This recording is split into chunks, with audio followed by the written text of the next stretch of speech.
नमस्ते, प्रणाम, हर हर महादेव।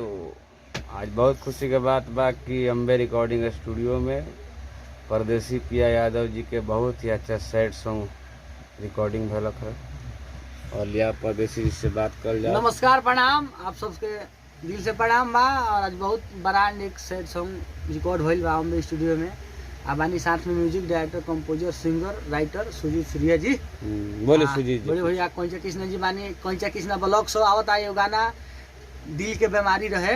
आई गाना सुनाओ जौन तो टीम थोड़ा फिल्म से मुखड़ा गाना छूटे वाला बाटे और ये गाना के ढेर सारा दुला के आशीर्वाद दी।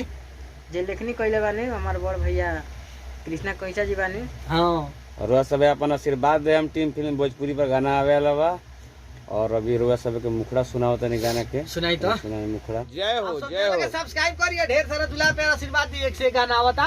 जय माता दी, हर हर महादेव। प्रणाम, हर हर महादेव। हम बने कृष्णा कैचा और हमारे संग में है अभिषेक जी और जीतू जी।